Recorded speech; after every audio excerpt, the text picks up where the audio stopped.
Hello everyone, আসসালামু আলাইকুম। Natural daily life YouTube চ্যানেলের পক্ষ থেকে আপনাদের সবাইকে জানাই শুভেচ্ছা। তো ভিউয়ার্স, নিত্য নতুন নতুন নতুন ভিডিও পেতে আমাদের চ্যানেলটি এখনই সাবস্ক্রাইব করুন আর সুন্দর একটি কমেন্ট করুন, লাভ ইউ অল। তো দেরি না করে চলুন মূল গল্পে ফেরা যাক। তো সেদিন কলেজের গেট দিয়ে ঢুকতেই দেখতে পেলাম একটি মেয়ে, অবশ্যই বোরকা পরেছে, শুধু চোখ দুটি দেখা যাচ্ছে। তো আমার সাথেই কলেজ দিয়ে ঢুকতেছিল। তো কলেজের গেট ছোট থাকায় তার সাথে ধাক্কা লাগে। তো আমি প্রথমে বললাম, সরি আপু, ভুল হয়েছে। তো মেয়েটি বলতেছে, রাস্তাঘাটে দেখে চলতে পারেন না? আমি বললাম, সরি আপু, ভুল হয়েছে। নেক্সট টাইমে আমার চোখের সামনে আসবি না। আমি বললাম, ঠিক আছে আপু, আপনার সামনে আর পড়ব না। তো এই বলে আমি ক্যান্টিনের দিকে রওনা দিলাম। ক্যান্টিনের দিকে রিফাত, শফিক আর অনু আগে থেকে দেখে বসে রয়েছে। তো ওদের সাথে গল্প করতে করতে একসময় আমাদের ক্লাসের সময় হয়ে এলো। তো সবাইকে বললাম, চল বন্ধু, সবাই ক্লাসে যাই। তো সবাই মিলে ক্লাসে গেলাম। ক্লাসে গিয়ে যে যার মতো সবাই গল্প করতেছিলাম। তো ইতিমধ্যে আমাদের ক্লাসে স্যার আসলো।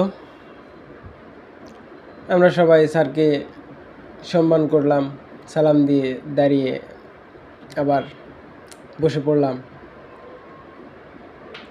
তো স্যার সবার পরিচয় নিচ্ছে। সবার শেষে আমার পরিচয় নিল। আমি নীরব আহমেদ, ইন্টার সেকেন্ড ইয়ারের ছাত্র। বাসা কবিরপুর, ঢাকা, বাংলাদেশ। তো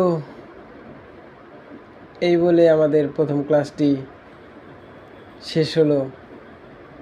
এরপর একে একে সবগুলো ক্লাস শেষ করে আমরা সবাই বাসার দিকে রওনা হলাম। বাসায় এসে কলিং বেল দিতেই, আম্মু, আমার প্রচুর ক্ষুধা লেগেছে, তাড়াতাড়ি খাবার দাও। তা আম্মু বলতেছে, আচ্ছা ঠিক আছে বাবা, আমি এখনই তোকে খাবার বেড়ে দিচ্ছি, তুই ওয়াশরুমে গিয়ে ফ্রেশ হয়ে নে। তো আমি তাড়াতাড়ি করে ওয়াশরুমে গিয়ে ফ্রেশ হয়ে নিলাম।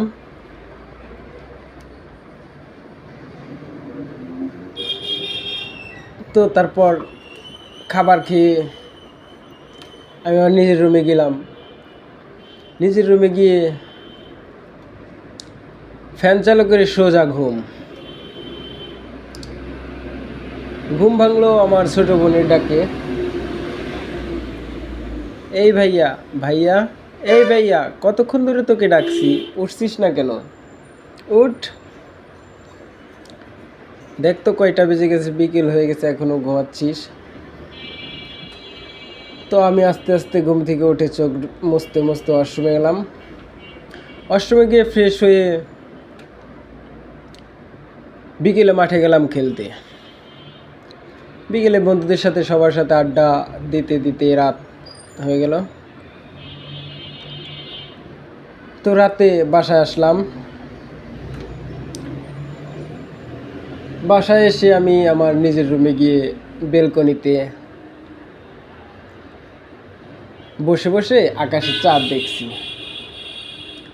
তো এই সময় হঠাৎ রিফাতের ফোন। রিফাত আমার বন্ধু, মানে ক্লাস ফ্রেন্ড। রিফাত বলতেছে, কী রে দোস্ত, কই তুই? এই তো বাসায়। কেন, কী হয়েছে, কিছু বলবি?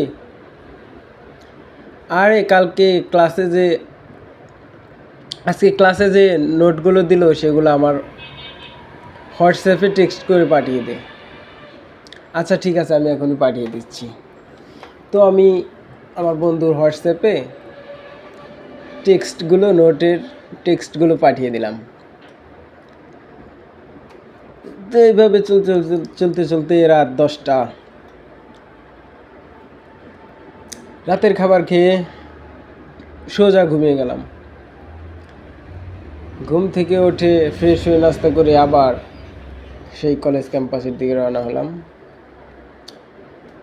তো কলেজ ক্যাম্পাসে গিয়েই বন্ধুদের সাথে ক্যান্টিনে আড্ডা দিচ্ছি। তো এই সময় ক্যান্টিনের এক পাশে সেই মেয়েটি, যে মেয়েটির সাথে গতকাল আমার মানে ধাক্কা লেগেছিল, তো দেখি ওই মেয়ে বান্ধবীদের সাথে গল্প করতেছে আর আমার দিকে আর চোখে তাকাচ্ছে। তো আমি কিছু বললাম না, আমি অন্যদিকে তাকিয়ে রয়েছি, আমি পাত্তা দিচ্ছি না। তো সেটা আমার বন্ধু রিফাত খেয়াল করে, কয় দেখ বন্ধু বন্ধু দেখ দেখ, তোর দিকে ওই মেয়েটি আর চোখে তাকাচ্ছে বারবার। কি দোস্ত, তোমার মনে কি লাড্ডু ফুটলো নাকি? আরে ধর, এইসব আমার দ্বারা হবে না। রিফাত, বুঝি সবাই বুঝি, প্রথমত সবাই বলে